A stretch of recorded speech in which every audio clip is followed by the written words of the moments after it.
Hi, I'm Dr. Ashley Holcomb, and today we're going to talk about the difference between being a peacekeeper and being a peacemaker.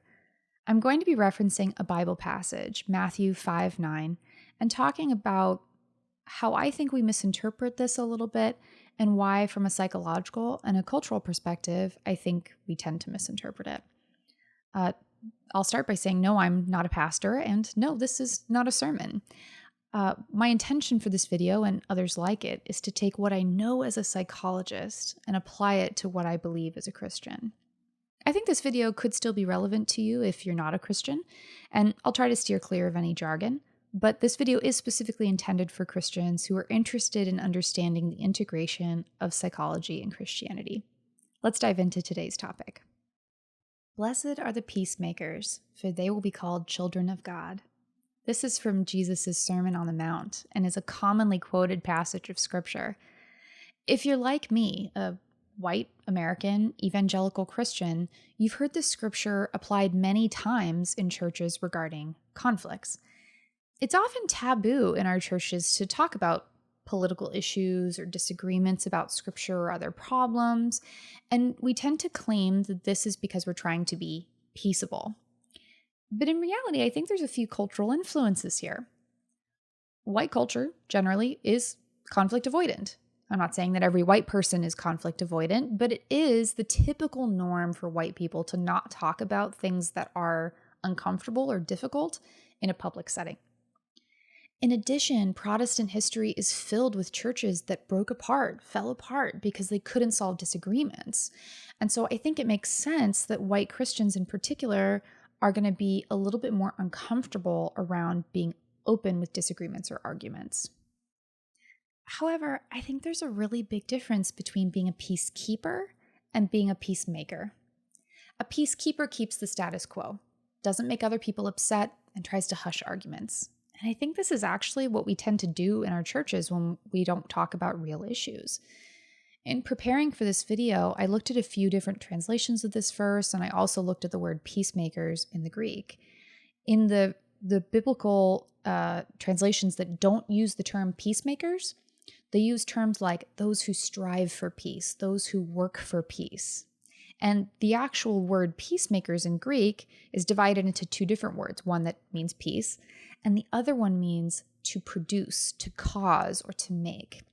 And I emphasize this because to be a peacemaker or a person who makes peace, you aren't keeping a false sense of peace, but you're stepping into tough conflicts to make a real peace for everyone involved. And to be able to really do this, you have to be able to acknowledge that something is wrong, harmful, or conflictual. As Christians in our world today, we should see that our world is not one of peace. We have immigrant families being separated, children being orphaned.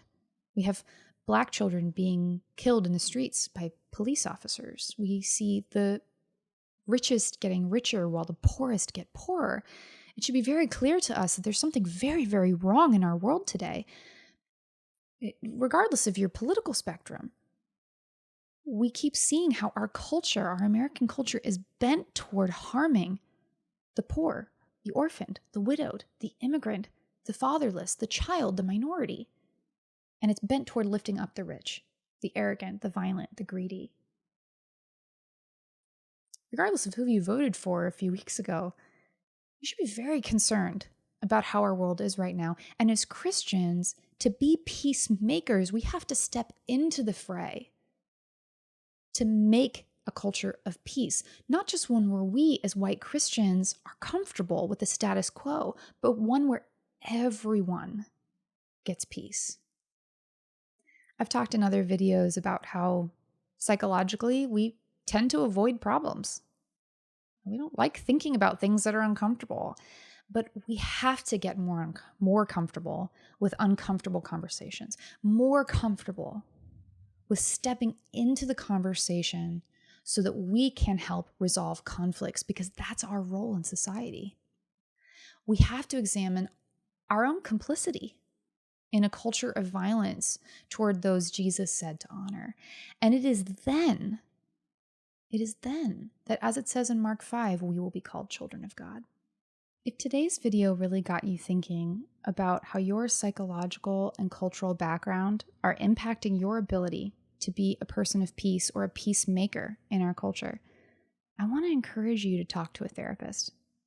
Therapy can be a place where you gain a better understanding of yourself and figure out next steps for you to really live out a life of being a peacemaker instead of a peacekeeper. Thanks for listening today. Don't forget to click below to subscribe, to check out my other videos, and to be blessed.